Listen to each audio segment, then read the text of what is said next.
الحمد للہ وکفی والصلاة والسلام علی عباده الذین اصطفى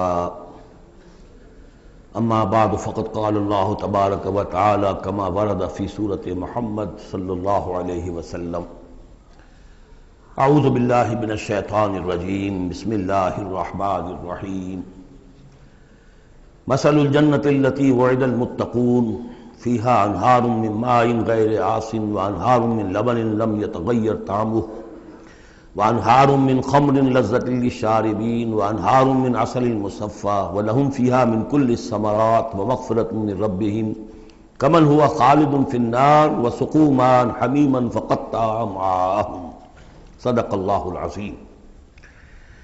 مثال اس جنت کی جس کا وعدہ کیا گیا ہے متقیوں سے، اس میں نہریں ہیں پانی کی جن میں کوئی بو نہیں، اور نہریں ہیں دودھ کی جس کا ذائقہ تبدیل نہیں ہوتا، وانہار من خمر، اور ایسی شراب کی نہریں کہ جو لذت والی ہے پینے والوں کے لیے، وانہار من عسل مصفى، اور نہریں ہیں ایسے شہد کی جس کو صاف کیا جا چکا ہو، جھاگ اتارا جا چکا ہو، وَلَهُمْ فِيهَا مِنْ كُلِّ الثَّمَرَاتِ، اور پھر مزید برآں ان کے لیے ہوں گے وہاں تمام میوے، تمام پھل، وَمَغْفِرَةٌ مِّن رَبِّكُمْ، اور مغفرت ہوگی ان کے رب کی طرف سے۔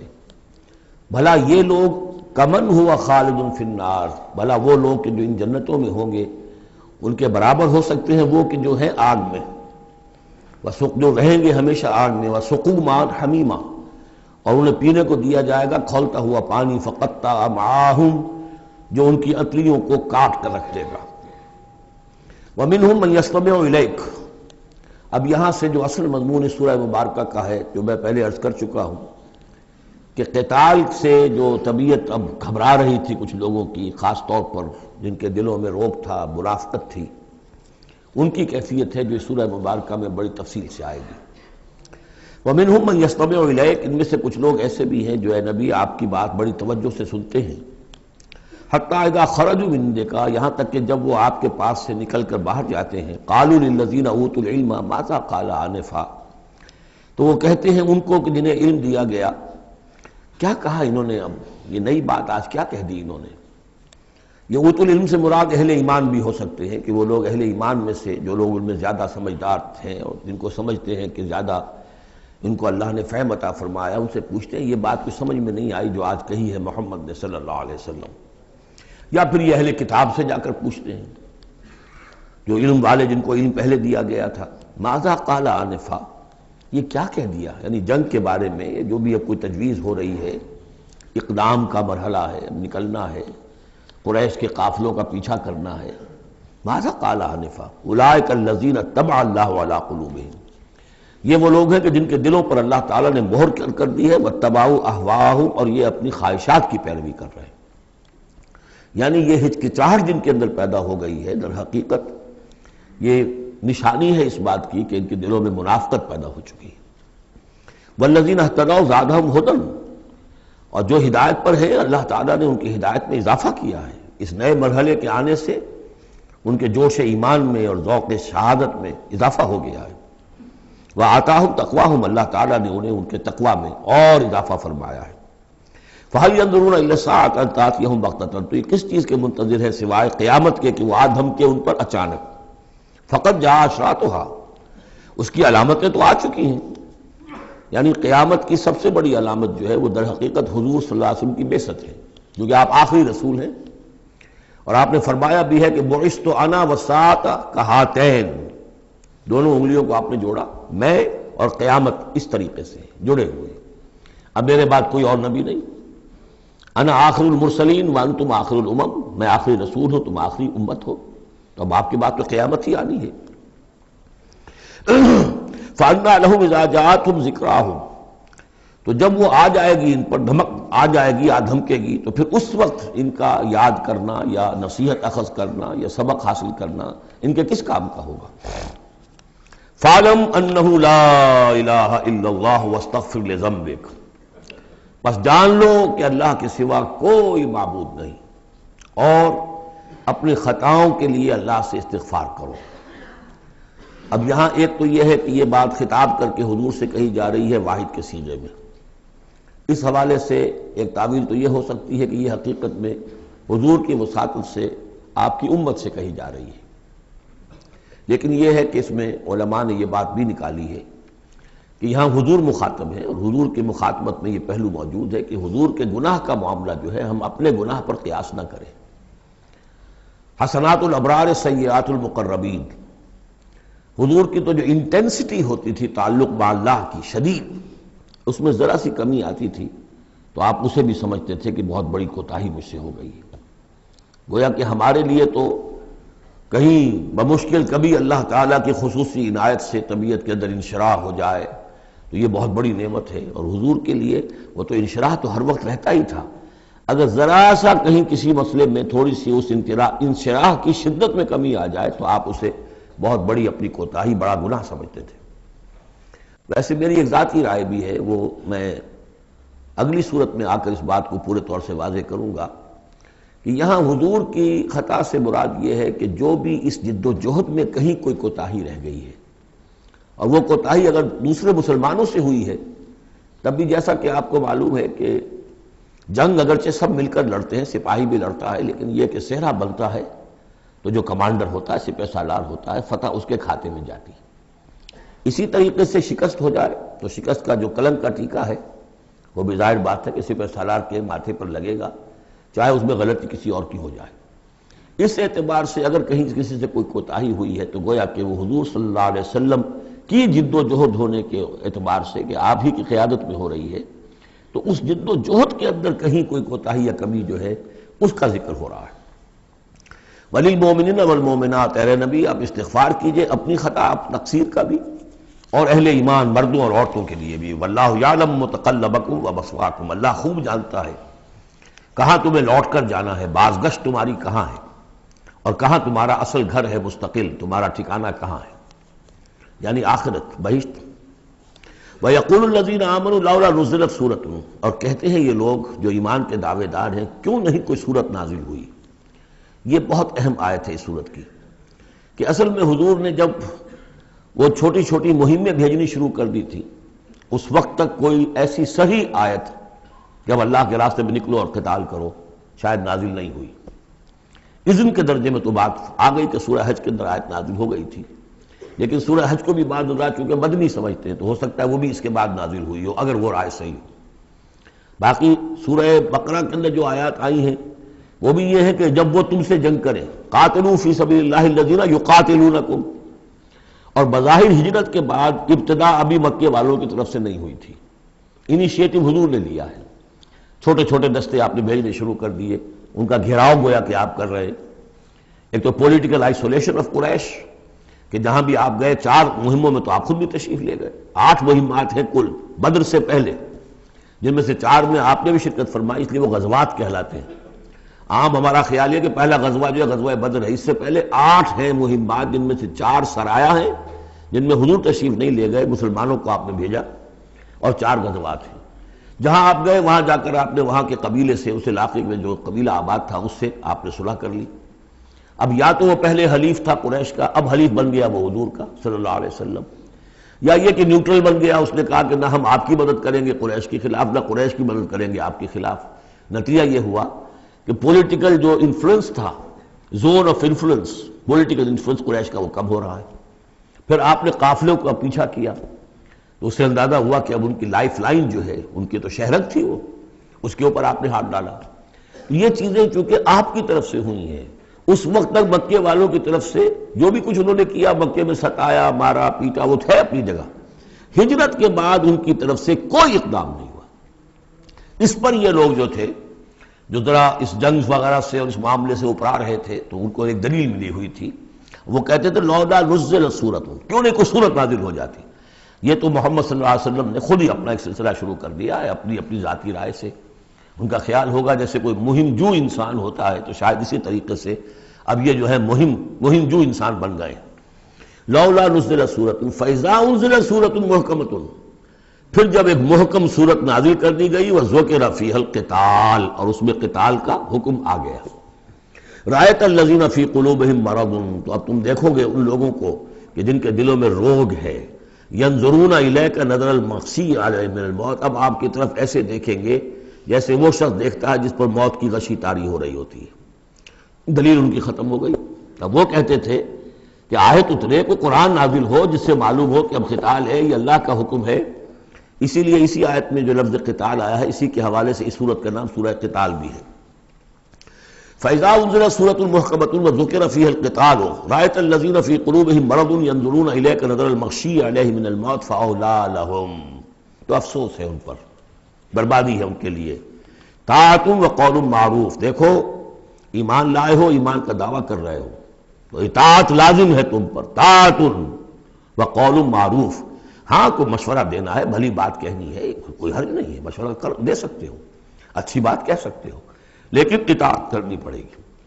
فَإِذَا عَزَمَ الْأَمْرُ، مشورے کے بعد جب فیصلہ ہو جائے، ایک بات طے ہو جائے، فَلَوْ صَدَقُوا اللَّهَ لَكَانَ خَيْرًا لَهُمْ، تو اب اگر انہوں نے جو وعدہ اللہ سے کیا ہوا تھا اور جو میثاق ایمان ان کا ہے، اس کو اگر یہ سچا کریں گے، ثابت ہوں گے سچے، تبھی ان کی خیریت ہے، تبھی ان کے لیے بہتری ہے۔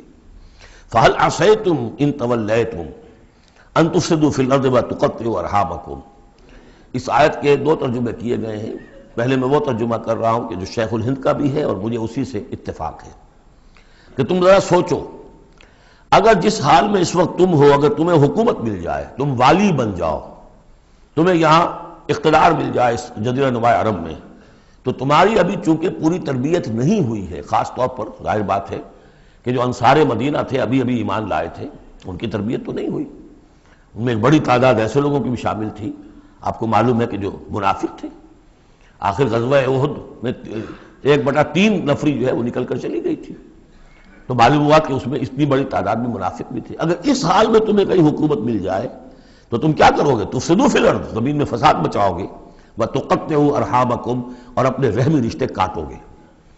یہ بات سمجھنی چاہیے ان جماعتوں کو بھی کہ جو چاہے اپنے دارشت میں دین کے لیے اقتدار حاصل کرنا چاہتی ہیں، کہ ہم دین کو قائم کرنے کے لیے چاہتے ہیں کہ ہمارا غلبہ ہو، لیکن یہ کہ اگر وہ اپنے کارکنوں کی تربیت پر زور نہیں دیں گے، ان میں خلوص اور اخلاص اور للہیت، خالص اللہ کے لیے جو کرنا ہے اللہ کے لیے اور دین کے احکام کے مطابق، اگر ان جماعتوں کے کارکن جو ہیں وہ اس کی پوری تربیت یافتہ نہیں ہوں گے، تو ہو سکتا ہے کہ بجائے اگر انہیں کہیں اختیار مل جائے تو بجائے کہ اصلاح کے اور فساد ہو جائے۔ اور پہلا فساد تو اس اعتبار سے کہ بہرحال وہ لوگ فاسق اور فاجر تھے، انہوں نے جو فساد مچایا سو مچایا، لیکن اگر دین کے نام پر کہیں فساد مچ جائے تو پھر دین بدنام ہو جائے گا۔ یہ ہے مضمون کہ جو یہاں اس آیت میں آیا ہے کہ ابھی تمہیں امتحانوں میں سے گزرنا پڑے گا، بھٹیوں میں سے نکلو گے تب تم ذرے خالص بنو گے اور کندن بنو گے۔ ایک ترجمہ یہ کیا گیا ہے ان تولیتم، مطلب اگر تم منہ موڑ لو گے، قتال نہیں کرو گے، تو اس کا نتیجہ یہ نکلے گا کہ زمین میں فساد ہوگا اور تم اپنے رحمی رشتے قطع کرو گے۔ لیکن میرے نزدیک پہلا مضمون، یہ ترجمہ میں آپ کو پڑھ کر سنا رہا ہوں، شیخ الہند کا ہے۔ پھر تم سے یہ بھی توقع ہے کہ اگر تم کو حکومت مل جائے تو خرابی ڈالو ملک میں اور قطع کرو اپنی قرابتیں، مجھے اسی سے اتفاق ہے۔ اولئک الذین لعنہم اللہ فاصمہم واعمی ابصارہم، یہ وہ لوگ ہیں کہ جن پر اللہ تعالیٰ نے لعنت کی ہے اور انہیں بہرا بھی کر دیا ہے اور ان کی نگاہوں کو اندھا کر دیا ہے۔ افلا یتدبرون القرآن ام علی قلوب اقفالها، کیا یہ قرآن پر تدبر نہیں کرتے؟ قرآن پر تدبر کریں، اس کے بین السطور بھی تو پڑھیں۔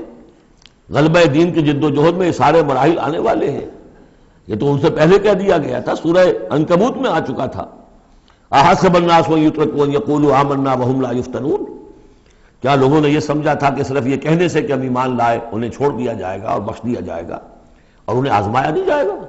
وَلَقَدْ فَتَنَّا الَّذِينَ مِن قَبْلِهِمْ فَلَيَعْلَمَنَّ اللَّهُ الَّذِينَ صَدَقُوا وَلَيَعْلَمَنَّ الْكَاذِبِينَ، ہم نے تو ہمیشہ جو بھی ان سے پہلے تھے ان کو بھی آزمایا ہے، اور اللہ تو صاف کھول دے گا، واضح کر دے گا کہ کون حقیقت میں سچے مومن ہیں اور کون جھوٹ موٹ کے مومن بنے ہوئے ہیں۔ اور اسی صورت میں آگے بھی آ گیا فَلَيَعْلَمَنَّ اللَّهُ الَّذِينَ آمَنُوا وَلَيَعْلَمَنَّ الْمُنَافِقِينَ، اللہ تو بالکل دودھ کا دودھ پانی کا پانی جدا کر دے گا کہ اللہ تعالیٰ کھول دے گا کہ کون واقعی مومن اور کون منافق ہے۔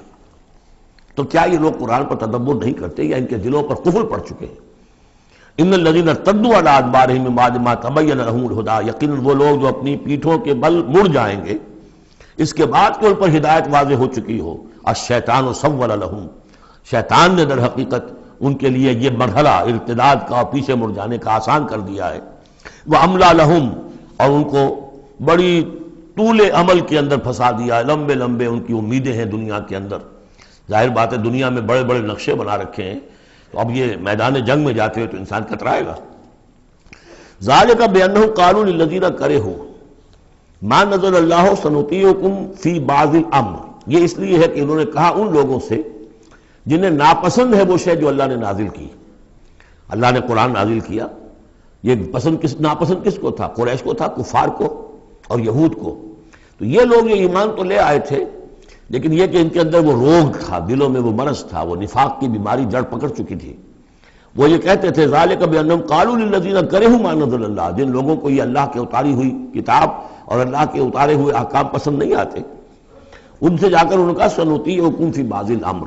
تو دیکھیے ہم اگرچہ ایمان تو لے آئے ہیں، محمد کی بات تو ہمیں ماننی ہے، لیکن ہم آپ کی بھی اطاعت جاری رکھیں گے، کچھ چیزوں کے اندر آپ کی بات پر ہم عمل کریں گے، آپ کا حکم مانیں گے. آپ یہ نہ سمجھیے کہ ہم نے آپ سے اپنا رشتہ بالکل توڑ لیا. منافق اسی کو کہتے ہیں کہ جس نے دونوں کے ساتھ جوڑا رکھنے کی اپنے آپ کو کوشش کی. مذبذبین بین ذالک لا الہ الا ولا الہ الا، ان کے پاس جاتے ہیں تو کہتے ہیں، اہل ایمان کے پاس آتے ہیں تو کہتے ہیں ہم ایمان لے آمنا. وَإِذَا خَلَوْا إِلَىٰ شَيَاطِينِهِمْ قَالُوا إِنَّمَا كَانُوا نَسْتَهْزِئُونَ انما نحن مستہزئون واللہ یعلم اسرارہم، اور اللہ تعالیٰ کو خوب معلوم ہے جو کچھ کی یہ خفیہ باتیں کرتے ہیں جا کر. فکیف اذا توفتہم الملائکۃ یضربون وجوہہم وادبارہم، تو کیا حال ہوگا ان کا جب کہ ان کی جانیں قبض کریں گے فرشتے، ان کے چہروں پر ضرب لگاتے ہوئے، ان کی پیٹھوں کے اوپر ضرب لگاتے ہوئے. ذالک بانہم اتبعوا ما اسخط اللہ، یہ اس لیے کہ انہوں نے پیروی اس چیز کی جو اللہ کو ناپسند ہے.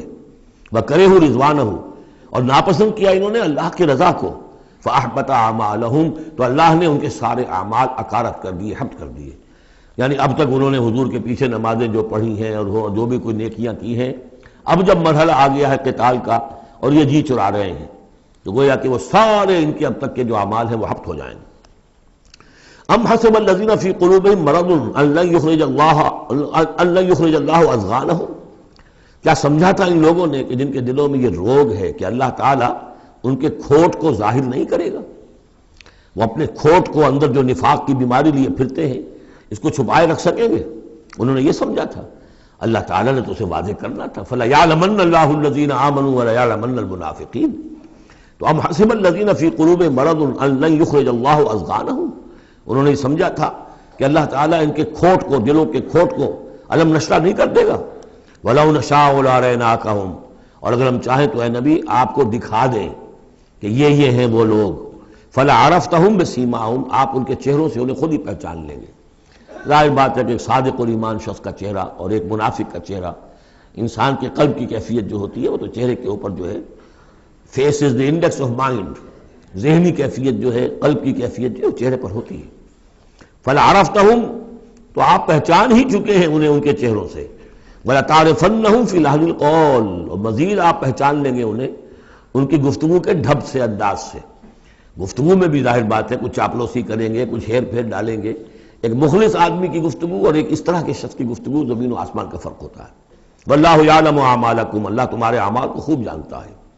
وَلَنَبْلُوَنَّكُمْ حَتَّى نَعْلَمَ الْمُجَاهِدِينَ مِنْكُمْ وَالصَّابِرِينَ، اور ہم تو لازماً آزمائیں گے تمہیں، یہاں تک کہ ہم، ترجمہ تو ہوگا ہم معلوم کر لیں، ہمیں علم ہو جائے.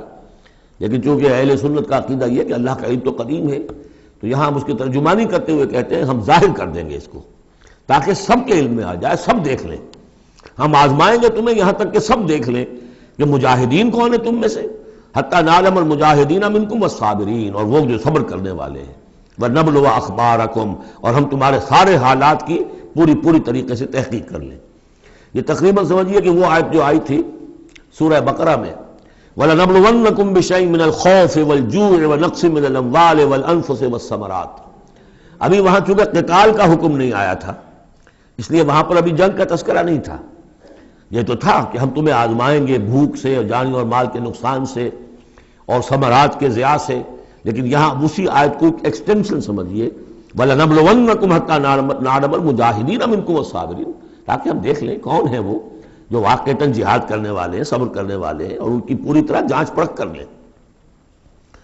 ان الذين كفروا وصدوا عن سبيل الله وشاقوا الرسول من بعد ما تبين له الهدى لن يضروا الله شيئا، یقیناً وہ لوگ جنہوں نے کفر کیا اور جو روکتے رہے لوگوں کو بھی اللہ کے راستے سے اور اللہ کی اور اس کے رسول کی مخالفت میں سرگرم رہے، زدم زدہ میں پڑ گئے، من بعد ما تبین لهم الهدى، اس کے بعد کہ ان کے لیے ہدایت واضح ہو چکی تھی، لن یضروا اللہ شیئا، وہ اللہ کا کچھ نہیں بگاڑ سکیں گے، وسیحبط اعمالهم، اللہ تعالیٰ ان کے اعمال کو بھی حبط کر دے گا۔ یعنی پہلے ذکر تھا منافقین کا، اب یہاں کفار مکہ کا ذکر ہے۔ ان کے اعمال کیا تھے؟ وہی حاجیوں کی خدمت کرتے تھے۔ اجعلتم سقایۃ الحاج وعمارۃ المسجد الحرام کمن آمن باللہ والیوم الآخر، اور یہ کہ بہرحال اور بھی کچھ دے، کسی نے کھانا کھلا دیا، کسی کو کچھ اور کر دیا، اور پھر یہ کہ جو کچھ انہوں نے جد و جہد کی ہے، انہوں نے بھی مال خرچ کیے ہیں، جنگیں کی ہیں۔ بدر میں آئے تھے تبھی تو بہت سے لوگوں نے کفار نے انفاق کیا تھا، تبھی تو ساز و سامان تیار ہوا تھا، 900 اونٹ لے کر نکلے تھے، روزانہ ایک دن 10 ایک دن 9 اونٹ تو ذبح ہو رہے تھے وہ فوج کو جو کھانا کھلانے کے لیے، تو آخر لوگوں نے کنٹریبیوٹ کیا تھا، تو یہ سارے اعمال ان کے اکارت چلے گئے۔ یا ایھا الذین آمنوا اطیعوا اللہ واطیعوا الرسول ولا تبطلوا اعمالکم، اے اہل ایمان اللہ کی اطاعت کرو اور اس کے رسول کی اطاعت کرو، لا تبطلوا اعمال، اپنے اعمال ضائع نہ کرا بیٹھنا۔ یعنی اب تک اگر تم نے کچھ اعمال کیے ہیں، کوئی محنت بھی کی ہے، کچھ انفاق بھی کیا ہے، کچھ اور جد و جہد کی ہے، لیکن اب جو یہ مرحلہ نیا آ گیا ہے، اس کو یوں سمجھیے اب امر حال یہ ہے، اللہ کا اس کے رسول کا جس وقت جو حکم ہے اس وقت اس کو ماننا ہوگا۔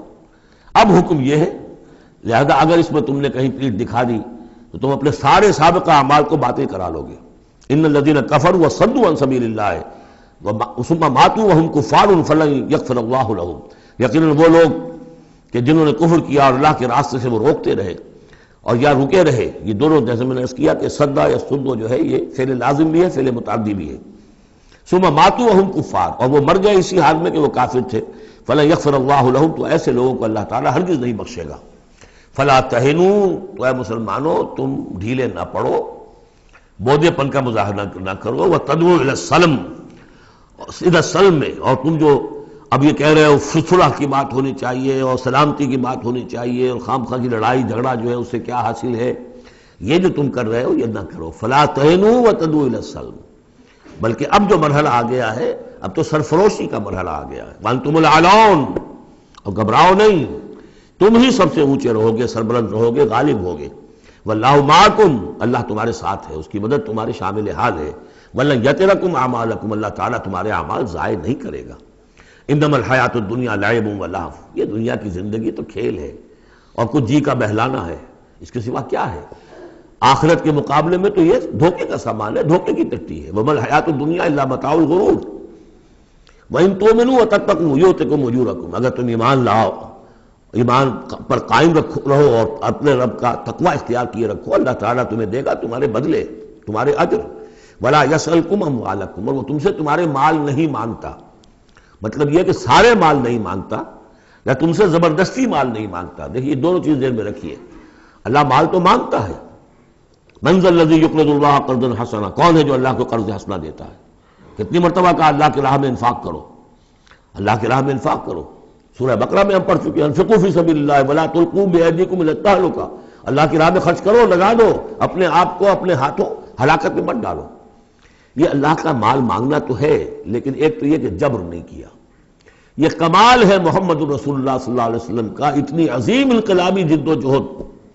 کبھی آپ نے نہیں کہا کہ ایمرجنسی ہے لہذا اب سب کا مال ضبط، فلاں کا مال ضبط، کچھ نہیں، جو بھی تشویق ہے، ترغیب ہے، لیکن جس نے دیا اپنی مرضی سے دیا، سوائے ایک جنگ کے نفیر عام بھی نہیں تھی، تشویق ہے، ترغیب ہے، حرض المومنین علی القتال، نکلو اللہ کی راہ میں، شہادت جو ہے اس کو اپنا مقصود سمجھو، شہادت ہے مطلوب و مقصود مومن، جبر نہیں کیا۔ یہ کمال ہے میرے نزدیک، ویسے تو کمال ہر پہلو سے ہے، لیکن یہ نکتہ بھی ذہن میں رکھیے کہ کہیں بھی کسی صورتحال میں جبر کا معاملہ نہیں آیا۔ تو اللہ تعالیٰ تم سے جبرن نہیں مانگتا یا کل کے کل مال نہیں مانگتا۔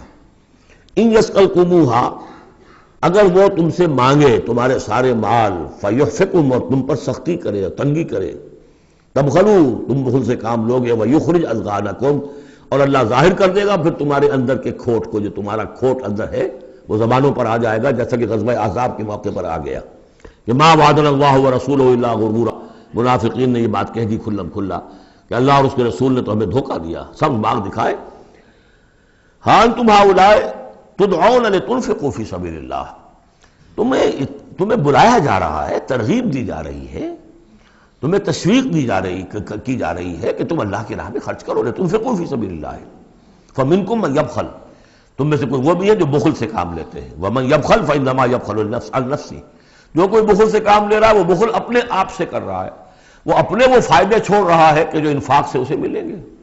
ایک کے 700 ملتے ہوں تو اگر نہیں دے رہے آپ ایک، تو کس کا گھاٹا کیا؟ اپنا نقصان کیا نا، تو وہ تو اپنی جان سے ہی نفس کا جو ہے بخل کر رہا ہے۔ واللہ الغنی وانتم الفقراء، اور اللہ تعالیٰ تو غنی ہے، یہ تو تمہارے امتحان کے لیے مانگ رہا ہے تم سے، اللہ کو قرض دو۔ اللہ تعالیٰ تم سے صدقات بھی قبول کر لیتا ہے، وَيَقْبَلُ الصَّدَقَاتِ، صدقات قبول کر لیتا ہے، یہ اللہ تعالیٰ کی طرف سے تمہارے لیے تمہارا اعزاز ہے، اکرام ہے۔ واللہ الغنی، حالانکہ وہ غنی ہے، وَأَنْتُمُ الْفُقَرَاءُ، اور محتاج اصل میں تم ہو۔ وَإِن تَتَوَلَّوْا، یہ آیت بڑی فیصلہ کن ہے، ان تتولوا، اگر تم پیٹھ پھیر لوگے، یستبدل قوما غیرکم، تو تمہیں ہٹا کر کسی اور قوم کو لے آئے گا، ثم لا یکونوا امثالکم، پھر وہ تمہاری طرح کے نہیں ہوں گے۔ اب یہ ہو سکتا ہے کہ اس کا اطلاق جو ہے اس وقت کے کچھ لوگوں پر بھی ہوا ہو کہ جنہوں نے منافقت کی بنا پر پیٹھ موڑ لی، اللہ نے اپنے نبی کے لیے ان سے زیادہ جو ہے جانثار قسم کے اہل ایمان جو ہے وہ فراہم کر دیے۔ لیکن یہی آیت جو ہے اس اعتبار سے کہ حضور کی بعثت اصلی، بعثت خصوصی امیین کے لیے تھی، بنی اسماعیل اور عرب کے مشرکین جو ان کے تابع تھے، ان کے لیے یہ کہ یہ بات ان سے کہی جا رہی ہے کہ اب تمہیں سے امت بنی ہے، امت المسلمہ کن سے بنی ہے؟ اس کا نیوکلیس اہل عرب، وہی امت عرب کے لوگ۔ اگر یہ مشن جو تمہارے حوالے ہوا ہے، کذالک جعلناکم امۃ وسطا لتکونوا شہداء علی الناس ویکون الرسول علیکم شہیدا، اگر تم نے اس مشن سے منہ موڑ لیا تو اللہ تمہیں ہٹائے گا، معزول کر دے گا، کسی اور قوم کو لے آئے گا۔ چنانچہ میرے نزدیک اس آیت کا ظہور ہوا ہے بتمام و کمال 13ویں صدی عیسوی میں، جبکہ اللہ تعالیٰ نے عربوں کو امت مسلمہ کی قیادت سے معزول کر دیا۔ 1258 عیسوی میں سقوط بغداد ہوا، ہلاکو کے ہاتھوں جو مسلمانوں پر تاتاریوں کے ہاتھوں بیتی ہے، کروڑوں مسلمان قتل ہوئے اس وقت، معمولی نہیں۔ اور آخری خلیفہ بنو عباس کا، اس کو کھینچ کر محل سے گھسیٹ کر باہر نکالا گیا، جانور کی ایک کھال میں لپیٹ کر تاتاریوں نے اپنے گھوڑوں کے سموں تلے اسے کچل دیا۔ وہ گویا کہ عربوں کا معزول ہونا تھا امت مسلمہ کی قیادت سے۔ اس کے بعد کچھ عرصہ گزرا ہے، لیکن پھر اللہ نے وہ ایک معجزہ دکھایا کہ انہی تاتاریوں میں سے کتنی قومیں ایمان لے آئیں، ہے آیا فتنہ تاتار کے افسانے سے، پاسماں مل گئے کعبے کو صنم خانے سے۔ پھر وہی تاتاری تھے جن میں سے ترکان تیموری نکل آئے، ترکان صفوی نکل آئے، ترکان سلجوقی ان سے بھی پہلے آ چکے تھے، اور ترکان عثمانی، پھر گریٹ آٹومان امپائر، پھر خلافت بھی اللہ نے پھر وہاں منتقل کر دی۔ 400 برس کا خلافت جو ہے وہ بھی ترکان عثمانی کے پاس رہی۔ ان تتولوا یستبدل قوما غیرکم ثم لا یکونوا امثالکم، صدق اللہ العظیم۔ سورۃ الفتح، تمہیدی باتیں میں پہلے عرض کر چکا ہوں۔ یہ سورہ مبارکہ نازل ہوئی ہے صلح حدیبیہ کے بعد۔ اس کی جو تاریخی پس منظر ہے صرف یہ چند جملے کفایت کریں گے۔ سن 5 میں غزوہ احزاب کے بعد یہ حضور نے صحابہ سے کہہ دیا تھا کہ اب قریش میں وہ دم نہیں رہا کہ اب دوبارہ وہ تم پر چڑھ کر آئیں اور حملہ کریں۔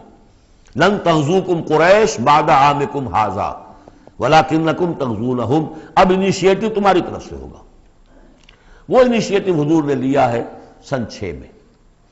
آپ نے عمرے کا احرام باندھا، اور آپ کے ساتھ 1400، عام طور پر زیادہ بیان ہوتا ہے لیکن بعض روایات میں 1800 صحابہ احرام باندھ کر چلے کہ ہم عمرہ کرنے جا رہے ہیں۔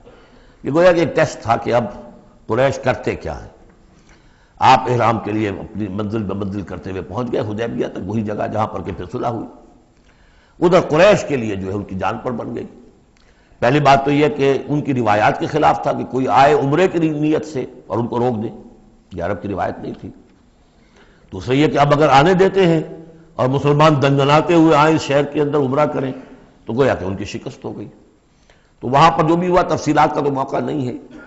ایک طرف تو وہ تلے ہوئے تھے کہ جنگ کریں گے، اور جب حضرت عثمان کو حضور نے بھیجا ہے کچھ سلسلہ جنبانی کے لیے وہاں ان کو روک لیا گیا، خبر مشہور ہو گئی کہ انہیں شہید کر دیا گیا۔ پھر حضور نے بیعت لی، وہ بیعت علی الموت کہلاتی ہے، بیعت علی لا نفر یا بیعت علی الموت، اور اس کا نام ہے بیعت رضوان۔ ایک درخت کے نیچے آپ تشریف فرما ہوئے اور سب نے آ کر آپ سے بیعت کی کہ اب یہاں جانیں دے دیں گے اپنی، سب ہم یہاں پر مرنے کے لیے تیار ہیں، جانیں قربان کر دیں گے، یہاں سے واپس نہیں جائیں گے۔ جب وہاں یہ خبریں پہنچی اور انہوں نے کچھ اور اندازہ کر لیا تھا کہ یہ تو بڑے سرفرے لوگ معلوم ہو رہے ہیں، ان میں سے کوئی جو ہے بھاگنے والا نظر نہیں آتا یہاں سے، تو پھر یہ ہے کہ وہ مجبور ہو گئے کہ اب کو صلح کریں۔ پھر صلح ہوئی، صلح حدیبیہ، لیکن وہ بڑی ان ایکول صلح تھی، اس میں مسلمانوں کے لیے ہیوملیشن تھی، اس لیے کہ یہ طے کر لیا گیا اس میں کہ اگر کوئی مسلمان مدینے سے واپس آئے مکے تو اسے مکے والے واپس نہیں کریں گے، لیکن اگر کوئی مکے سے مدینے جائے گا تو واپس کرنا ہوگا۔ اور وہاں پر ہو بھی یہ گیا، ابو جندل صحابی تھے جن کو کہ اسی نے جو کہ وہاں سے صلح کے لیے گفت و شنید کرنے کے لیے آیا تھا، سہیل بن عمرو، اس کا ہی بیٹا عین اس وقت وہ پہنچ گیا، لیکن صلح کے وہ کاغذات لکھے جا چکے تھے، اس نے معاملہ بچایا، مسلمانوں مجھے پھر قصائیوں کے حوالے کر رہے۔ حضور نے فرمایا کہ اب ابو جندل تم صبر کرو، جو وعدہ ہم کر چکے ہیں ہمیں اس کی پابندی کرنی ہے۔ بہرحال اس کو حضور نے، اگرچہ صحابہ تو اس درجے دلگیر تھے کہ ہم یہ دم کر صلح کیوں کر رہے ہیں، حضرت عمر رضی اللہ تعالیٰ عنہ سے تو بہرحال یہ بھی کہہ دیجئے کہ زیادہ قرب جو انہیں حاصل تھا حضور سے، اس کی بنا پر ان کی یہ ہمت ہو گئی کہ آپ نے وہ سوال جواب بھی کر لیا جس پر آپ پھر ساری عمر پچھتاتے رہے۔ کہ آپ نے پوچھا کہ کیا ہم حق پر نہیں ہیں؟ حضور نے فرمایا ہاں ہم حق پر ہیں۔ کیا آپ اللہ کے رسول نہیں ہیں؟ آپ نے مسکرا کر جواب دیا ہاں میں اللہ کا رسول ہوں۔ تو پھر ہم یہ کیوں دم کر صلح کر رہے ہیں؟ آپ نے فرمایا کہ میں وہی کر رہا ہوں جو اللہ نے مجھے حکم دیا۔ بس اتنی سی بات تھی جس پر ساری عمر پچھتائے۔ لیکن یہ بات حضرت علی نے بھی کر دی اس درجے میں کہ جب وہ صلح نامہ لکھا گیا، حضور ڈکٹیٹ کرا رہے تھے، حضرت علی کاتب تھے، لکھ رہے تھے، تو اب حضور نے فرمایا یہ صلح نامہ ہے، لکھو محمد رسول اللہ اور قریش کے مابین۔ وہ سہیل بن عمرو نے اعتراض کر دیا کہ نہیں، یہ اگر ہم اس پہ لکھیں گے، ظاہر بات ہے صلح نامے پر تو دونوں فریقوں کے دستخط ہوتے ہیں، تو میں دستخط کروں گا تو میں تو آپ کو اللہ کا رسول نہیں مانتا، ورنہ اس عبارت کی روح سے جب اس کے نیچے میرا بھی دستخط آئیں گے تو گویا میں نے مان لیا۔ تو حضور نے اس پر بھی مسکرا کر کہا کہ تم مانو نہ مانو میں اللہ کا رسول ہوں، لیکن اے علی مٹا دو یہ رسول اللہ کے لفظ، مٹا دو، وہاں سے لکھ دو یہ معاہدہ ہے محمد ابن عبداللہ اور قریش کے مابین۔ حضرت علی نے کہا کہ حضور یہ میں نہیں کر سکتا، میں اپنے ہاتھ سے آپ کے نام کے ساتھ لکھے ہوئے الفاظ، اب دیکھیے اگرچہ حکم تو یہ ہے کہ الامر فوق الادب، لیکن یہ کہ یہ جو بھی کچھ ہوا ہے تو یہ ہوا غیرت دینی، حمیت دینی کی وجہ سے۔ حضرت علی نے بھی کیا، حضرت عمر نے بھی کیا، دونوں کے طرز عمل میں کوئی فرق نہیں۔ لیکن بہرحال اس کے بعد جو ہے صلح ہوئی ہے، اور مسلمانوں کے دل اگرچہ اس پہ بہت ہی رنجیدہ تھے، اور یہ بات بھی بڑی عجیب تھی کہ وہیں احرام کھول دیے گئے، وہیں قربانی کے جانور جو ہیں، تو اب اس پر جو ہے یہ آیت سورت اتری ہے، اور پہلا لفظ یہ ہے انا فتحنا لک فتحا مبینا، مسلمانوں کی دلجوئی کے لیے کہ تم جسے سمجھ رہے ہو کہ دب کر صلح کی ہے، حقیقت حال کے اعتبار سے تو اے محمد ہم نے آپ کو بڑی روشن فتح عطا فرمائی۔ آج ہم اسے انٹرپریٹ کر سکتے ہیں روشن فتح کس اعتبار سے کہ ٹریٹی کے معنی یہ ہے کہ مصالحت کی صلح ہوتی ہے دو فریقوں کے درمیان جو ایک دوسرے کو ریکگنائز کریں۔ اس کا مطلب یہ ہے کہ قریش نے ریکگنائز کر لیا that Muhammad is a power to reckon with، اور یہ بہت بڑی بات ہے، قریش نے تسلیم کیا، اور تسلیم کرنا جو ہے یہ اللہ تعالیٰ کی طرف سے فتح عظیم ہے۔ انا فتحنا لک فتحا مبینا لیغفر لک اللہ ما تقدم من ذنبک وما تاخر۔ اب دیکھیے یہ ذنب کا لفظ یہاں پہ دوبارہ آ گیا، تاکہ اللہ تعالیٰ بخش دے آپ کو جو پچھلے ہوئی آپ کی کوئی کوتاہیاں یا گناہ یا جو بعد میں ہوئی، وَيُتِمَّ نِعْمَتَهُ جو پیچھے رہے گناہ ان کو بھی بخش دے، وَيُتِمَّ نِعْمَتَهُ عَلَيْكَ اور تاکہ اللہ تعالیٰ اپنی نعمت کا اتمام فرما دے آپ پر، وَيَهْدِيَكَ صِرَاطًا مُسْتَقِيمًا اور آپ کو ہدایت دے سیدھے راہ کی طرف۔ اب یہ ہے پھر ایک اشکال پیدا ہوتا ہے کہ حضور صلی اللہ علیہ وسلم تو پہلے ہی سیدھی راہ پر ہیں، پھر یہ کہ تمام اہل ایمان حضور کے ساتھ سیدھی راہ پر چلے آ رہے ہیں، اور سیدھی راہ پر چلتے ہوئے اب اہل ایمان کو بھی، حضرت ابوبکر کو بھی آپ کے ساتھ چلتے ہوئے کتنے برس ہو گئے؟ 18 برس ہو گئے، تو اب ان کے معنی کیا ہو گئے؟ تو اس پہ بہت سی بحثیں ہیں، یہ تو اب میں تفسیر میں نہیں جا سکتا۔ میری توجہ وہی ہے جو میں اس سے پہلے سورہ محمد میں کر چکا ہوں ضم کی، کہ یہ جو جد و جہد ہوئی ہے اس میں اگر کہیں کوئی خامی کوتاہی کسی کی طرف سے ہوئی ہے، چاہے وہ کسی اور مسلمان کی طرف سے ہوئی ہے، صاحب ایمان کی طرف سے ہوئی ہے، غلطی ہوئی ہے، خطا ہوئی ہے، ان سب کی اب اللہ تعالیٰ تلافی فرما دے گا۔ یہ فتح مبین جو ہے وہ ان سب کو کور کر جائے گی، اور یہدیہ کا صراط مستقیم، اب آپ کی یہ جدوجہد بالکل سیدھی تیر کی طرح اپنے ہدف کی طرف بڑھے گی۔ اب اس میں کوئی جو ہے تزلزل نہیں ہوگا، بلکہ آپ کی یہ جدوجہد، اللہ کے دین کی اقامت کی جدوجہد اور اللہ کی حکومت قائم کرنے کی جدوجہد جو ہے سیدھی اپنے ہدف کی طرف بڑھتی چلی جائے گی۔ چنانچہ یتم نعمتہ، وہ تو ہم پڑھ چکے ہیں، الیوم اکملت لکم دینکم واتممت علیکم نعمتی ورضیت لکم الاسلام دینا۔ تو دین کا اتمام ایک تو اس شکل میں کہ قرآن میں دین مکمل ہو جائے، شریعت پوری ہو گئی، لیکن اس سے تکمیل نہیں ہوتی اس معنی میں جب تک اس کی ایک عملی ڈیمانسٹریشن بھی مکمل نہ ہو۔ عملی ڈیمانسٹریشن مکمل ہوتی ہے جب اللہ کی حکومت بالفعل قائم ہو جائے۔ تو اتمام نعمت جو ہے وہ صرف کتاب کے اندر اس شریعت کا پورا بیان ہو جانا اور نظام کا آ جانا، اس سے وہ اتمام تمام و کمال نہیں ہوتا جب تک کہ اس کی ایک نشانی، اس کا ایک نمونہ جو ہے، اس کی ایک صورت لوگوں کے سامنے نہ آ جائے، آئیڈیل فارم اس کی جو ہے وہ سامنے نہ آ جائے، اس کا نمونہ سامنے آ جائے۔ تو اس کے لیے ضروری ہے کہ اب یہ جدوجہد آپ کی جو ہے سیدھی اب تیز رفتاری کے ساتھ اپنے اصل ہدف یعنی اظہار دین لیظہرہ علی الدین کلہ، اور یہ آیت آ جائے گی اس سورہ مبارکہ کے آخر میں بھی کہ ہم نے بھیجا ہی آپ کو ہے محمد اس لیے ہے کہ آپ اللہ کے دین کو غالب کریں۔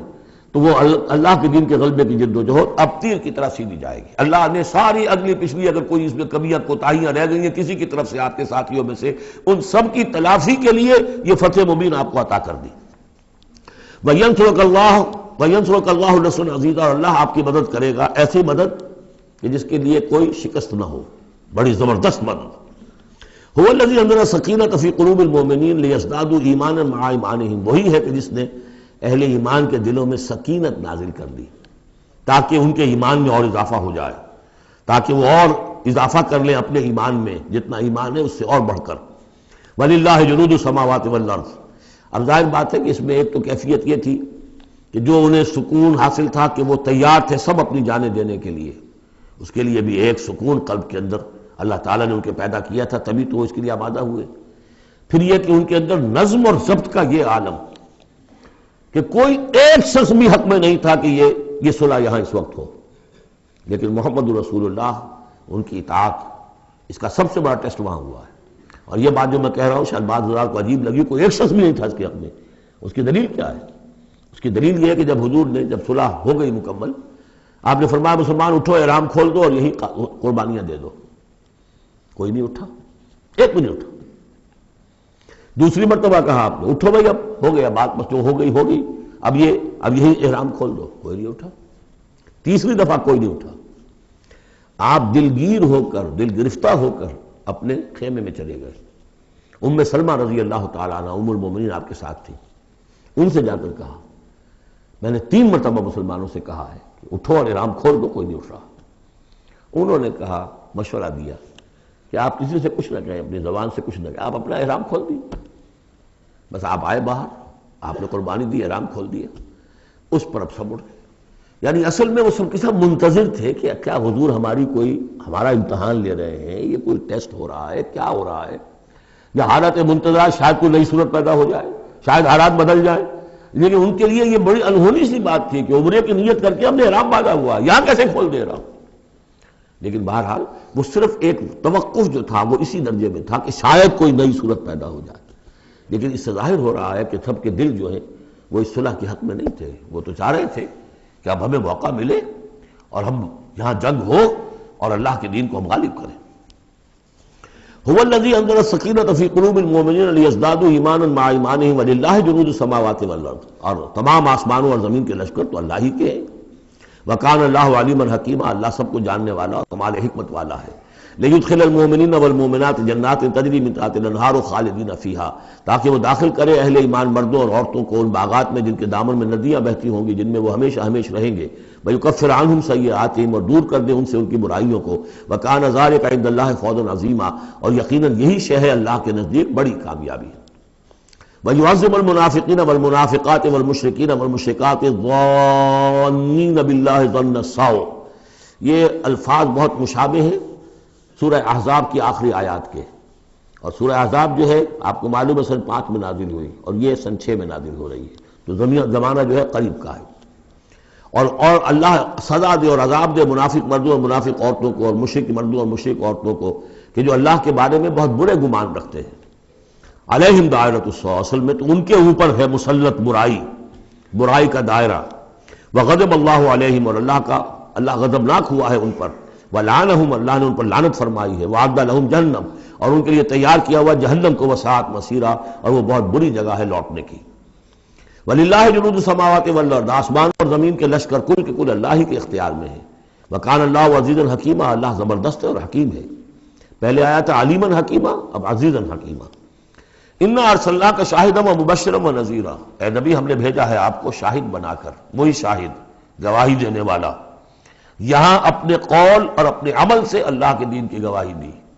قیامت میں کھڑے ہو کر عدالت میں پروزیکیوشن وٹنس کی حیثیت سے کہیں گے اے اللہ تیرا دین جو مجھ تک آیا تھا میں نے پہنچا دیا تھا۔ اب یہ ان کے ذمے ہے۔ فکیف اذا جئنا من کل امۃ بشہید وجئنا بک علی ہؤلاء شہیدا، ہم نے آپ کو بھیجا ہے گواہ بنا کر اور بشارت دینے والا بنا کر اور خبردار کرنے والا بنا کر، لتؤمنوا باللہ ورسولہ، تاکہ اے مسلمانوں تم ایمان رکھو اللہ پر اور اس کے رسول پر، وتعزروہ وتوقروہ، اور اللہ کے رسول کی تو تم مدد بھی کرو اور ان کی تعظیم کرو، توقیر کرو، وتسبحوہ بکرۃ واصیلا، اور اللہ کی تم تسبیح کرو صبح شام۔ یہاں دیکھیے اس آیت میں لتؤمنوا باللہ ورسولہ، اللہ اور اس کے رسول دونوں پر ایمان رکھو، پھر رسول کے لیے وتعزروہ وتوقروہ، اور اللہ کے لیے وتسبحوہ بکرۃ واصیلا، اس کی تسبیح بیان کرو صبح شام۔ ان الذین یبایعونک انما یبایعون اللہ، یقیناً وہ لوگ جو اے نبی آپ سے بیعت کر رہے ہیں وہ حقیقت میں اللہ سے بیعت کر رہے ہیں۔ ید اللہ فوق ایدیہم، اللہ کا ہاتھ ان کے ہاتھوں کے اوپر ہے۔ فمن نکث فانما ینکث الی نفسہ، تو جو کوئی بھی اس بیعت کی خلاف ورزی کرے گا، اس کو توڑے گا، اس کا سارا وبال اسی کے اوپر ہوگا۔ ومن اوفی بما عاہد علیہ اللہ، اور جو پورا کر دے گا اس معاہدے کو جو اللہ سے کر رہا ہے، فسیؤتیہ اجرا عظیما، تو اللہ تعالیٰ اسے اجر عظیم عطا فرمائے گا۔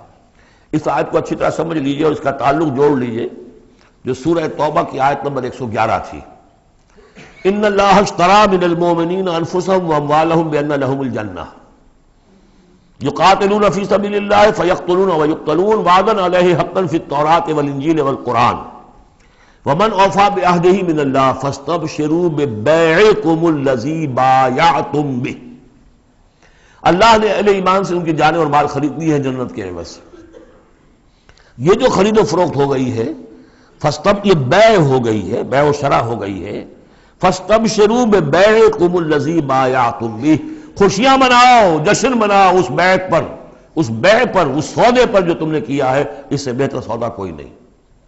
اچھا یہ بیع تو ہوئی بندے اور اللہ کے مابین۔ فرض کیجئے میں بیعت کر رہا ہوں، اے اللہ میں اپنی جان مال تیرے حوالے کرتا ہوں، لیکن اللہ کے اور میرے درمیان تو غیب کا پردہ ہے۔ یہ کیسے، کس کو دوں یہ جان اور مال، کس کے حکم پر دوں، کس کے کہنے پر دوں، کہاں مال خرچ کروں؟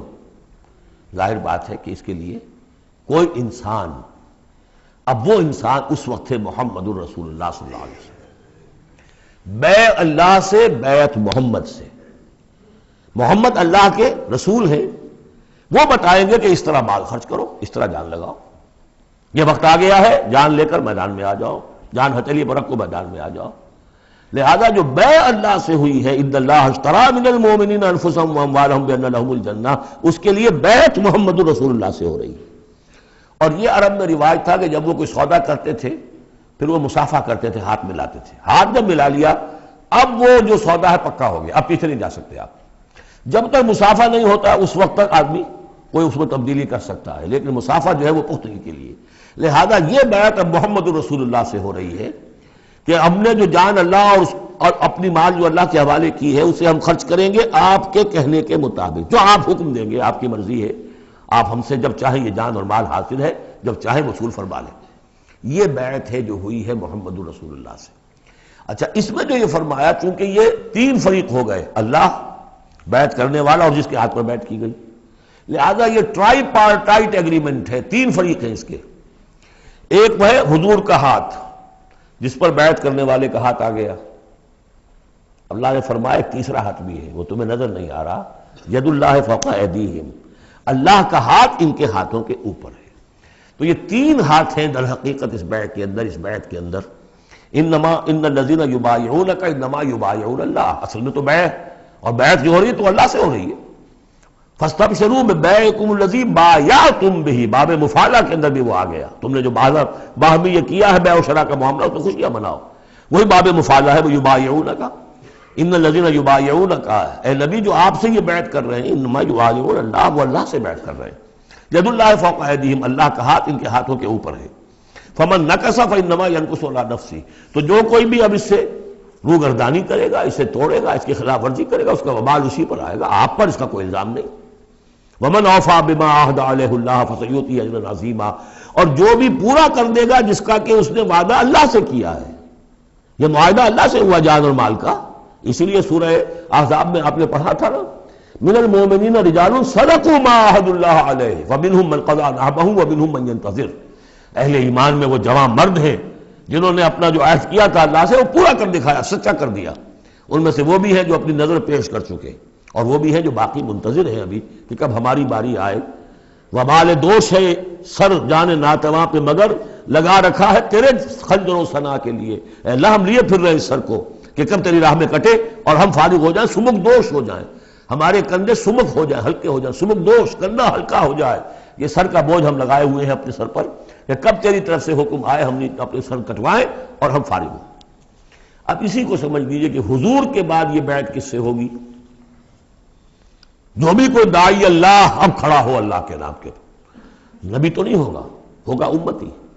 اطاعت اس کی ہوگی اللہ اور اس کے رسول کی اطاعت کے نیچے نیچے، اس کے دائرے کے اندر، مستقل بذات اطاعت اس کی نہیں ہوگی۔ لیکن یہ کہ بہرحال اب بھی ضرورت ہوگی کہ کوئی جماعت ہو، کوئی جمعیت ہو، کوئی طاقت ہو، ایک فرد سے جو ہے اکیلا چنا بھاڑ نہیں پھوڑ سکتا۔ دین کو غالب کرنے کی جد و جہد، عقیم الدین جو ہم پڑھائے ہیں، یہ پورا سلسلہ جو ہے مکی صورتوں کا جو ان مدنی صورتوں کے ساتھ منسلک ہے، توحید عملی، اقامت دین، اور جو اس صورت کے اندر آ جائے گا لِیُظْہِرَہُ عَلَى الدِّینِ کُلِّہ، اس کے لیے جماعت چاہیے، جمعیت چاہیے۔ تو اب بھی کوئی اللہ کا بندہ ہوگا، آپ اسے ٹھوک بجا کر دیکھ لیں، اطمینان دیکھیں، سوچ دیکھیں اس کی رائے کیا ہے، وہ کیا سمجھتا ہے، اگر وہ دین سے بھی واقف ہے، اگر وہ یہ کہ زمانے کے حالات سے بھی واقف ہے، اس کی شخصیت کو دیکھیے، اس کے ماحول کو دیکھیے، اگر آپ کا دل گواہی دے کہ یہ کوئی بہروپیہ نہیں ہے، یہ واقعتاً سنسیئر آدمی ہے، خلوص کے ساتھ اس کے ہاتھ میں ہاتھ دے کر بیٹھ کے یہ ساتھ چلیے۔ یہی طریقہ مسنون اور منصوص ہے، یہی ایک طریقہ ہے جس کا قرآن مجید میں، یعنی نصوص کسے کہتے ہیں؟ نصوص قرآنی، نصوص حدیث، حدیث میں بھی ذکر ہے تو بیعت کا ہے۔ باقی اور کوئی طریقہ جماعت سازی کا مسنون نہیں ہے، مباح وہ بھی ہے، جو بھی طریقہ اختیار کر لیا مباح ہے، حرام نہیں ہے۔ ممبرشپ ہے، ممبرشپ سے پھر امیر کا منتخب کرنا ہے، 2 سال 4 سال کے بعد پھر انتخاب، ٹھیک ہے، کوئی شے حرام نہیں ہے جب تک کہ اس کی حرمت کے لیے کوئی دلیل نہ ہو۔ لیکن مسنون اور منصوص اور معصور، 3 الفاظ۔ نصوص قرآن و سنت میں جس کا تذکرہ ہے وہ بیعت ہے۔ جو مسنون ہے پوری زندگی حضور کی جو ہے اس میں کتنی بیعتیں ہوئی ہیں، بیعت عقبہ اولیٰ، بیعت عقبہ ثانیہ، بیعت رضوان، اور پھر یہ کہ نحن الذین بایعوا محمدا علی الجہاد ما بقینا ابدا۔ جب غزوہ احزاب میں جب وہ خندق کھودی جا رہی تھی تو یہ شعر پڑھ رہے تھے صحابہ کرام، ہم ہیں وہ لوگ کہ جنہوں نے محمد سے بیعت کی ہے جہاد کی، اب یہ جہاد جاری رہے گا جب تک جان میں جان ہے۔ یہ ہے ساری زندگی میں آپ کی یہ بیعت کا نظام تھا۔ اس کے بعد خلافت ہوئی تو بیعت پر ہوئی، حضرت ابو بکر سے بیعت، عمر سے بیعت، مشورہ علیحدہ بات ہے، جب طے ہو گیا کہ اب یہ ہو گیا تو بیعت۔ پھر خلافت میں کچھ غلط رخ پیدا ہو رہا تھا، حضرت حسین رضی اللہ تعالیٰ عنہ اور حضرت عبداللہ ابن زبیر رضی اللہ تعالیٰ عنہما یہ کھڑے ہوئے تو جنہوں نے جمعیت بنائی بیعت کی بنیاد پر بنائی۔ یہ دوسری بات ہے کہ جو کوفی تھے انہوں نے جو بیعت کی تھی حضرت حسین سے وہ توڑ دی انہوں نے، فمن نکث فانما ینکث علی نفسہ۔ اس کے بعد ہمارے ہاں اگر کوئی سلسلہ بنا ہے ارشاد کا، تزکیہ نفس کا، صوفیاء کا، وہ بھی بیعت، بادشاہ ہوتے تھے تو بیعت۔ پچھلی صدی میں جتنے جہاد ہوئے، ہمارے ہاں سب سے بڑا جہاد ہوا پچھلی صدی کا، 19ویں صدی عیسوی کا، سید احمد بریلوی رحمۃ اللہ علیہ اور شاہ اسماعیل شہید رحمۃ اللہ علیہ، ان لوگوں کا جو بیعت کی بنیاد پر جماعت تھی، کوئی اور بنیاد جماعت سازی کی نہیں تھی۔ مہدی سوڈانی نے جہاد کیا انگریزوں کے خلاف بیعت کی بنیاد پر، سنوسی نے جہاد کیا اطالویوں کے خلاف بیعت کی بنیاد پر۔ تو یہ بیعت کا لفظ ہے جو یہاں آیا ہے، اس کو اچھی طرح سمجھ لیجیے۔ یہ جان لیجئے کہ یہ جو دوسرا رکوع ہے اس سورہ مبارکہ کا، اور اس کے بعد تیسرا رکوع اور چوتھا رکوع جو ہے، ان میں بھی تقدیم و تاخیر ہے۔ یہ جو پہلے رکوع کا مضمون ہے یہ جا کر ملے گا اب تیسرے کے ساتھ، اور بعد میں یہ نازل ہوا ہے کہ یہ جو دوسرے رکوع میں آیتیں آ رہی ہیں۔ سَيَقُولُ لَكَ الْمُخَلَّفُونَ مِنَ الْأَعْرَابِ شَغَلَتْنَا أَمْوَالُنَا وَأَهْلُونَا، جب حضور واپس پہنچ گئے اور یہ غزوہ جو بیعت رضوان ہو گئی اور پھر صلح حدیبیہ ہو گئی، پھر آپ واپس پہنچے تو جاتے ہوئے گویا کہ ان سے کہا جا رہا ہے حضور سے، جیسے کہ غزوہ تبوک سے واپسی پر جو آیات نازل ہوئی وہ ہم سورہ توبہ میں پڑھ چکے ہیں۔ ان قریب کہیں گے وہ لوگ جو پیچھے رہ جانے والے تھے، من الاعراب، اعراب میں سے، شغلتنا اموالنا واہلونا، حضور نے عام اعلان کروایا تھا، فرض نہیں تھا، سب کے لیے لازم نہیں تھا، عمرے کے لیے چلنے کے لیے کہا تھا چلے، جتنے لوگ چل سکتے ہیں چلے۔ تو اب آئیں گے یہ وہ اعراب جو ہے بادیہ نشین، اور وہ کہیں گے حضور ہم مشغول رہے اپنے اموال میں، اپنے ڈھور ڈنگر کی دیکھ بھال میں، اپنے اہل و عیال میں، ہم آپ کے ساتھ نہیں جا سکے، فاستغفر لنا، تو ہمارے لیے استغفار کیجئے۔ یقولون بألسنتہم ما لیس فی قلوبہم، یہ لوگ اپنے منہ سے وہ کچھ کہہ رہے ہیں اپنی زبانوں سے، ان کے دلوں میں نہیں ہے، دلوں میں کچھ اور ہے۔ یہ منافقوں کا تذکرہ ہو رہا ہے اعراب میں سے۔ قل فمن یملک لکم من اللہ شیئا ان اراد بکم ضرا او اراد بکم نفعا، ان سے کہیے کہ اگر اللہ تعالیٰ نے تمہارے لیے کوئی بھی اگر ضرر کا فیصلہ کیا تھا تو، اور اگر خیر کا فیصلہ کیا تھا تو کون سی چیز روک سکتی ہے؟ من یملک لکم من اللہ شیئا، کون ہے وہ کہ جو اختیار رکھتا ہو تمہارے بارے میں اللہ کی طرف سے کچھ بھی، اگر اس نے ارادہ کیا ہو ضرر کا، یعنی اگر کوئی خرابی ہونی تھی تو کیا تمہارے یہاں ہونے کی وجہ سے رک جانی تھی؟ یا اگر خیر کوئی آنا تھا تو تمہاری غیر موجودگی میں نہیں آ سکتا تھا؟ یعنی پیچھے رہ جانا چاہیے مانی دار، کیوں رہ گئے؟ اگر کوئی خیر آنا تھا وہ تمہاری غیر موجودگی میں بھی آ سکتا ہے، کوئی شر آنا تھا وہ تمہاری موجودگی میں بھی آ سکتا ہے۔ تو جب تمہاری موجودگی اور ناموجودگی اللہ کے اعتبار سے تو بالکل برابر ہے، تو تمہارا یہ بہانہ تراشنا جو ہے یہ صحیح نہیں ہے۔ بل کان اللہ بما تعملون خبیرا، بلکہ تم جو کچھ کرتے رہے ہو اللہ اس سے باخبر ہے۔ وہ کیا ہے؟ اب ان کے دل کی بات اللہ تعالیٰ، ان کے دل میں جو چور تھا، بل ظننتم، تمہیں یہ گمان ہو گیا تھا، ان لن ينقلب الرسول والمؤمنون الى اہلہم ابدا، ان کو یہ گمان ہوا کہ ان کا تو معلوم ہوتا ہے کہ واقعتاً کوئی دماغ خراب ہو گیا مسلمانوں کا، قریش پر چڑھائی کر کے جا رہے ہیں، قریش، یہ تو سمجھیے کہ ان کے لیے ابھی تک عرب میں جو ان کی حیثیت تھی قریش کی، وہ سمجھتے تھے کہ اب تو یہ موت کے منہ میں جا رہے ہیں، اب یہ واپس ان میں سے کوئی آنے والا نہیں ہے۔ بل ظننتم، تم نے یہ گمان کیا تھا، ان لن ينقلب الرسول والمؤمنون الى اہلہم ابدا، کہ اب واپس آئیں گے ہی نہیں رسول اور اہل ایمان اپنے گھر والوں کی طرف۔ وَزُيِّنَ ذَلِكَ فِي قُلُوبِكُمْ، اور یہ تمہارے دلوں میں کھما دی گئی بات، وَظَنَنْتُمْ ظَنَّ السَّوْءِ، اور تم نے بہت برا گمان کیا، وَكُنْتُمْ قَوْمًا بُورًا، اور تم ہو ہی تباہ ہونے والے لوگ۔ یہ منافقین اعراب کا تذکرہ ہو رہا ہے، اور یہ کب ہو رہا ہے؟ سن 6 میں۔ سن 2 کے اندر جو معاملہ تھا وہ بھی ہم دیکھ چکے، وہ جو سورہ محمد کے اندر آیا معاملہ، جبکہ ابھی یہ مرحلہ شروع ہو رہا تھا، ابھی قتال کا سلسلہ شروع ہونے والا تھا، اس وقت بھی ان کے دلوں میں صلح جوئی، امن سے کام کرو، صلح سے کام کرو، یہ خام کا جو ہے یہ اس طرح کی مہم جوئی مناسب نہیں ہے، اس وقت ان کا یہ خیال تھا۔ وَمَن لَّمْ يُؤْمِن بِاللَّهِ وَرَسُولِهِ فَإِنَّا أَعْتَدْنَا لِلْكَافِرِينَ سَعِيرًا، اور جو کوئی اللہ اس کے رسول پر ایمان نہ رکھے تو اللہ تعالیٰ نے ایسے کافروں کے لیے تو جہنم تیار کر رکھی ہے۔ وَلِلَّهِ مُلْكُ السَّمَاوَاتِ وَالْأَرْضِ يَغْفِرُ لِمَن يَشَاءُ، اور اللہ آسمانوں اور زمین کی بادشاہی اللہ ہی کے لیے ہے، وہ بخشتا ہے جس کو چاہتا ہے، وَيُعَذِّبُ مَن يَشَاءُ، اور عذاب دے گا جس کو چاہے گا، وَكَانَ اللَّهُ غَفُورًا رَحِيمًا، اور اللہ تعالیٰ غفور الرحیم ہے۔ سَيَقُولُ الْمُخَلَّفُونَ إِذَا انطَلَقْتُمْ إِلَىٰ مَغَانِمَ لِتَأْخُذُوهَا، اب یہ نوٹ کر لیجئے تاریخی اعتبار سے کہ اس کے فوراً بعد جو ہے اگلے ہی سال حضور نے، اب جب کہ قریش سے صلح ہو گئی تو آپ یکسو ہو گئے، ادھر سے کوئی حملہ اب نہیں ہوگا، تو آپ نے اپنی پوری طاقت لے کر خیبر پر حملہ کیا، جو گڑھ بن گیا تھا یہودیوں کا، جو بنو قینقاع اور بنو نذیر نکالے گئے تھے، جا کے وہیں آباد ہو گئے تھے، پہلے سے بھی وہاں پر وہ بڑا گڑھ تھا، ان کے بڑے قلعے تھے، بڑے یعنی فورٹیفائڈ، اور وہاں پر سارا وہ اب حضور نے ان کی جو ہے سرکوبی کی۔ جب حضور خیبر کی طرف جا رہے تھے، اب ان کا ہم بھی چلتے ہیں آپ کے ساتھ، اس لیے انہیں یقین تھا کہ فتح ہوگی اور مال غنیمت آتا آئے گا۔ سَيَقُولُ الْمُخَلَّفُونَ إِذَا انطَلَقْتُمْ إِلَىٰ مَغَانِمَ، اور اے مسلمانوں جب تم اب جاؤ گے غنیمت حاصل کرنے کے لیے، یعنی اب جو غزوہ خیبر کی طرف جب پیش قدمی کرو گے، تو یہی لوگ جو پہلے پیچھے رہ گئے تھے وہ یہ کہیں گے ضرور نتبعکم، ہم بھی آپ کے ساتھ چلیں، اجازت دیجئے۔ یریدون ان یبدلوا کلام اللہ، یہ اللہ کے کلام کو بدل دینا چاہتے ہیں۔ وہ اللہ کا کلام اگلے رکوع میں آ رہا ہے کہ ان کے بارے میں طے کر دیا گیا تھا کہ جو لوگ اس صلح حدیبیہ کے موقع پر نہیں گئے ہیں ساتھ حضور کے، اب ان کو کسی بھی دوسری نیکسٹ جنگ کے اندر شمولیت کی اجازت نہیں ہوگی۔ وہ آگے آ رہا ہے، اس لیے اس کے سمجھنے میں تھوڑی سی دقت ہوتی ہے، لیکن سمجھ لیجئے کہ وہ آگے ہے، اس لیے تقدیم و تاخیر کی میں نے بات آپ سے کی تھی۔ یریدون ان یبدلوا کلام اللہ، یہ چاہتے ہیں کہ اللہ کے کلام کو تبدیل کر دیں، اللہ کے حکم کو بدل دیں۔ قل لن تتبعونا، کہہ دیجئے کہ نہیں اب تم ہمارے ساتھ نہیں جاؤ گے۔ کذالکم قال اللہ من قبل، یہ بات اللہ تعالیٰ پہلے ہی کہہ چکا ہے پہلے، اور اس صورت میں آ رہا ہے ذرا بعد میں۔ فسیقولون بل تحسدوننا، وہ کہیں گے یہ تو آپ لوگ حسد کر رہے ہیں ہم سے، آپ ہمیں ساتھ میں لے جانا چاہتے ہیں جبکہ ہمیں اندازہ ہے کہ وہاں پہ غنیمتیں ملیں گی۔ بل کانوا لا یفقہون الا قلیلا، حقیقت یہ ہے کہ یہ فہم ہی نہیں رکھتے، تفقہ ہی نہیں رکھتے مگر بہت ہی تھوڑی۔ قل للمخلفین من الاعراب، یہ جو لوگ رہ گئے تھے پیچھے، یہ بدو لوگ، ان سے کہہ دیجئے ستدعون الی قوم اولی باس شدید، ان قریب پھر تمہیں بلایا جائے گا ایک ایسی قوم کی طرف، ایسے قوم کے مقابلے کی طرف جو بڑی طاقت والی ہوگی۔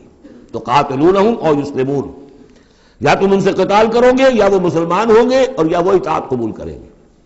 اس سے ہے اشارہ در حقیقت جو نیا سلسلہ جنگوں کا اب شروع ہونے والا تھا، اور وہ تھا سلطنت روما کے خلاف غزوہ موتا۔ اب اندرون ملک عرب کا معاملہ جو تھا وہ ختم ہوا، اب تو اصل جو معاملہ پیش آنا ہے وہ انقلاب محمدی کا بین الاقوامی مرحلہ ہے، تصدیر الانقلاب، انقلاب کو اب آگے ایکسپورٹ کرنا ہے، اور اب ٹکراؤ ہونے والا ہے جس کی پیشگی خبر دی جا رہی ہے سلطنت روما کے ساتھ، جہاں سٹینڈنگ آرمیز تھی لاکھوں کی، یہ رومن لیجنز مشہور ہیں تاریخ کے اندر، غرق آہن اور ٹرینڈ۔ تو تمہیں بلایا جائے گا اس وقت، پھر تمہیں ایک موقع دے دیا جائے گا، ستدعون الی قوم اولی باس شدید تقاتلونہم او یسلمون، اور یہ اصل میں تین چیزیں آ گئیں وہی کہ اب جو بھی اس عرب سے باہر جو معاملہ ہوا ہے، یا تو وہ اسلام لے آئے یا وہ اطاعت قبول کر لیں، یہ دونوں یسلمون میں شکلیں ہو جائیں گی، اطاعت قبول کر لیں گے اسلام لے آئے یا پھر جنگ ہوگی۔ فَإِن تُطِيعُوا يُؤْتِكُمُ اللَّهُ أَجْرًا حَسَنًا، اگر اس وقت تم اطاعت کرو گے اللہ کے رسول کی، ان کے ساتھ جاؤ گے تو اللہ تعالیٰ جو ہے تمہیں اجر حسنہ دے گا۔ وَإِن تَتَوَلَّوْا كَمَا تَوَلَّيْتُم مِّن قَبْلُ، اور اگر تمہیں اسی طرح پیٹھ دکھا دی جیسے کہ پہلے پیٹھ دکھائی تھی، يُعَذِّبْكُمْ عَذَابًا أَلِيمًا، تو اللہ تعالیٰ عذاب علیم دے گا تمہیں۔ لَيْسَ عَلَى الْأَعْمَىٰ حَرَجٌ، ہاں اگر کوئی اندھا ہے تو اس پر کوئی الزام نہیں ہے، کوئی تنگی نہیں ہے، وہ اگر نہیں گیا کوئی بات نہیں۔ وَلَا عَلَى الْأَعْرَجِ حَرَجٌ، کوئی لنگڑا ہے تو اس کے لیے بھی نہیں ہے۔ وَلَا عَلَى الْمَرِيضِ حَرَجٌ، اسی طریقے سے کوئی بیمار ہے تو اس پر بھی کوئی اس کی باس پرس نہیں ہے۔ وَمَن يُطِعِ اللَّهَ وَرَسُولَهُ يُدْخِلْهُ جَنَّاتٍ تَجْرِي مِن تَحْتِهَا الْأَنْهَارُ، اور جو اللہ تعالیٰ اور اس کے رسول کی اطاعت کرے گا اللہ تعالیٰ اس کو داخل کرے گا ان باغات میں جن کے دامن میں ندیاں بہتی ہوں گی۔ وَمَن يَتَوَلَّى، اور جو کوئی پلٹ جائے پیٹھ موڑ لے، يُعَذِّبْهُ عَذَابًا أَلِيمًا، اللہ تعالیٰ اسے عذاب علیم دردناک عذاب دے گا۔ اب اس کے بعد یہ پہلے رکوع والا مضمون جو بیعت کا مضمون چل رہا تھا، وہی بیعت کا مضمون اب آگے یہاں چل رہا ہے۔ یہ بیچ والا جو ہے دوسرے رکوع کا مضمون یہ اس کے بعد کا تھا، پہلے آ گیا۔ وہاں جو فرمایا تھا کہ ان الذین یبایعونک انما یبایعون اللہ، اب آگے چلیے، لقد رضی اللہ عن المؤمنین اذ یبایعونک تحت الشجرہ، اللہ راضی ہو گیا ان اہل ایمان سے جو آپ سے بیعت کر رہے تھے درخت کے نیچے۔ فعلم ما فی قلوبہم، تو اللہ تعالیٰ کے علم میں ہے جو کچھ ان کے دلوں میں تھا، اور اس وقت ذوق شہادت اور جوش جہاد تھا، ابھی وہ صلح کی بات تو ہوئی نہیں، وہ تو بیعت کر کے ہونے کی بات ہوئی ہے۔ فانزل السکینۃ علیہم، اللہ نے ان پر سکینت، سکون، اطمینان نازل کر دیا۔ واصابہم فتحا قریبا، اور انہیں فتح دے دی بہت قریب، وہ فتح قریب وہی ہے، انا فتحنا لک فتحا مبینا، اس صلح کو کہا گیا کہ فوری طور پر انہیں فتح مل گئی۔ ومغانم کثیرۃ یاخذونہا، اور بہت سی غنیمتیں ہیں جو وہ اور جو لیں گے حاصل کریں گے۔ وکان اللہ عزیزا حکیما، اور اللہ تعالیٰ زبردست ہے حکمت والا۔ وعدکم اللہ مغانم کثیرۃ تاخذونہا، اے مسلمانوں اللہ کا تم سے وعدہ ہے بہت سی غنیمتیں تمہیں ملیں گی۔ فعجل لکم ہذہ، تو یہ تو تمہیں نقد دے دی ہے، فوری طور پر دے دی ہے یہ فتح جو تمہیں مل گئی ہے۔ وکف ایدی الناس عنکم، اور اللہ تعالیٰ نے روک لیا لوگوں کے ہاتھوں کو تم سے، لتکون آیۃ للمؤمنین، تاکہ یہ اہل ایمان کے لیے ایک نشانی بن جائے. وَيَهْدِيَكُمْ صِرَاطًا مُسْتَقِيمًا، اور اللہ تعالیٰ تمہاری رہنمائی فرمائے سیدھے راستے کی طرف، یعنی اب تمہاری جد و جہد جو ہے وہ تیر کی طرح سیدھی کامیابی کے آخری مراحل تک پہنچ جائے. بارک اللہ لی ولکم فی القرآن العظیم ونفعنی وإیاکم بالآیات والذکر الحکیم.